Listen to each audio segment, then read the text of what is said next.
جب اخبارات دیکھتے ہیں ویسٹرن ورلڈ کے دا وال اسٹریٹ جرنل کی جو ہیڈ لائن ہے وہ یہ بتا رہی ہے کہ وائٹ ہاؤس جو ہے مختلف آپشنز جو ہے وہ اس کے اوپر غور و خوض کر رہا ہے کہ کیا کرنا ہے، ٹاکس کرنی ہے یا حملہ کرنا ہے۔ اس کے بعد ہم دیکھ رہے ہیں الجزیرہ جی کی طرف سے جو خبر ہے وہ ایرانی فارن منسٹر یہ کہہ رہے ہیں کہ بات کرنی ہے، ہم بات کے لیے تیار ہیں، جنگ کرنی ہے، ہم جنگ کے لیے تیار ہیں۔ تو اب یہ ٹرمپ کو فیصلہ کرنا ہے انہوں نے کیا کرنا ہے۔ اس کے بعد C B S news, Trump briefed on military cyber psychological options for Iran sources سے، یہ جس طرح میں نے آپ کو ابتدائیے کے اندر بتایا۔ جب وائٹ ہاؤس کی اسپوکس پرسن سے پوچھا گیا کہ پریزیڈنٹ صاحب کیا سوچ رہے ہیں تو انہوں نے کہا یہ سانو بھی نہیں پتا، یہ پریزیڈنٹ صاحب بھی سوچ رہے ہیں۔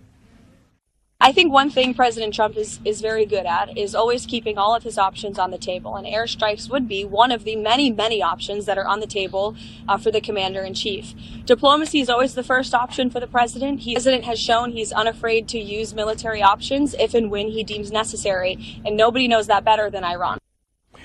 اچھا منصور جعفر صاحب، دو خبریں جو ہے نا وہ یہ اشارہ بتا رہی ہیں کہ سم تھنگ سیریس از گونا ہیپن ڈیورنگ نیکسٹ 24 آورز۔ ایک خبر یہ ہے،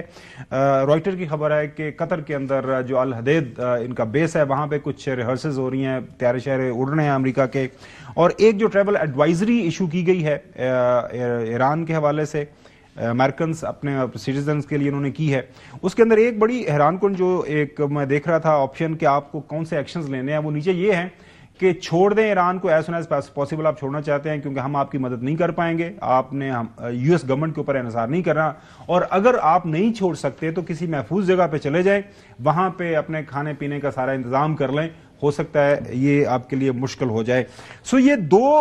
اشارے ہمارے سامنے ہیں۔ منصور جعفر صاحب، پہلے سادہ سا سوال، کیا لگتا ہے پریزیڈنٹ ٹرمپ آپشن کون سا لیں گے، سفارتی یا پھر جو ملٹری والا آپشن؟ دیکھیں جی، جیسے ان کے ترجمان نے بتایا ان کے مزاج کے بارے میں، کہ اس کے بارے میں تو کوئی چیز پروڈکٹ نہیں کی جا سکتی۔ انہوں نے جس طریقے سے اپنے کاغذات ٹیبل پہ بکھیرے ہوتے ہیں، کوئی پتہ نہیں کہ اس وقت ان کے ذہن میں کون سا خیال آ جائے، لیکن جو زمینی حقائق اس وقت جن کی طرف آپ نے بھی اشارہ کیا مختلف اتھینٹک رپورٹس کے حوالے سے، وہ تو یہی بتا رہے ہیں، قرائن یہی بتا رہے ہیں کہ ایک اس وقت ایران پہ سٹرائک جو ہے وہ انیویٹیبل ہے۔ اس کی کیا میگنیچیوڈ ہوگی، وہ کب ہوگی، اس کے بارے میں یقیناً کچھ کہنا میرا خیال ہے جسے کہنا چاہیے دور کی کوڑی لانے کے مترادف ہے۔ لیکن ایران کو ایک لحاظ سے امریکہ نے اس وقت سبق سکھانے کا جو ایک ارادہ کر رکھا ہے، لگتا ہے کہ اس کو کسی نہ کسی طریقے سے جو ہے وہ پورا کر کے رہیں گے۔ اب اس کے جو موڈیلٹیز کیا ہے اس پر بات ہو سکتی ہے کہ کون سا ایسا ایکشن ہے کہ جس کے ذریعے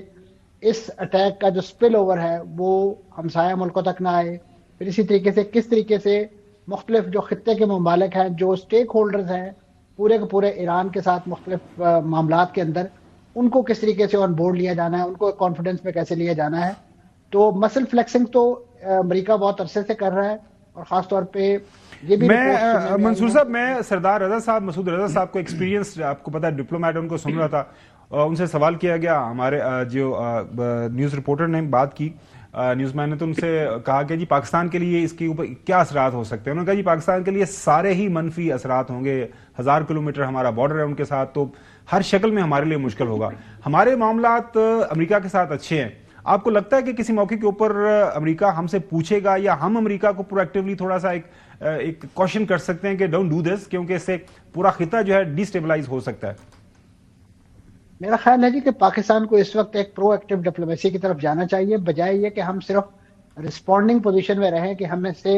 جب جابر سلطان کچھ پوچھے گا تو ہم کلمہ حق کہیں گے۔ تو میرا خیال ہے کہ ہمسایہ ملک پر آنے والی جو افتاد ہے اس کو کم کرنے کے لیے پاکستان کو اس وقت ایک حقیقی معنوں میں پرو ایکٹیو ڈپلومیسی جو ہے وہ شروع کرنی چاہیے، اور اپنے جو بھی گڈ آفیسز جو ہمیں گمان ہے کہ ہمارے شاید امریکہ کے ساتھ بہت زیادہ قائم ہو گئے ہیں، انہیں میرا خیال اس وقت موبلائز کرنے کی ضرورت ہے، کیونکہ بعد میں مذمتی بیانات دینا اور بعد میں اپنی سرحدیں کھولنا اور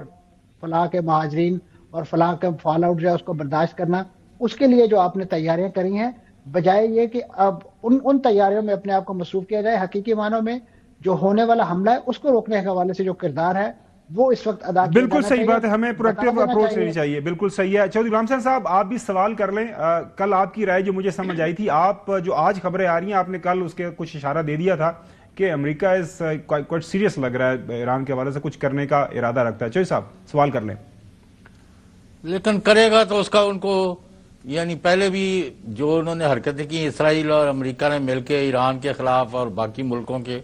اس کا کوئی فائدہ تو ہوا نہیں. بالآخر ان کو صلح کرنی پڑی ہے. اب ایران میں یہ ان کی حکومت تبدیل کرنا چاہتے ہیں یا ایران کی تباہی چاہتے ہیں یا ایران پھر جو ان کے ساتھ کرے گا، کیونکہ ابھی تک تو ایران کو یہ شکست دینے میں کامیاب نہیں ہوئے. ہاں البتہ وہاں انہوں نے بہت مظالم کیے ہیں اور بہت سارے لوگ ان کے شہید ہوئے ہیں، اور بڑے بڑے آفس بیئرز جو ہیں ان کو بھی انہوں نے، جو فوجی افسر تھے، جنرل تھے، سب نے سفر کیا ہے.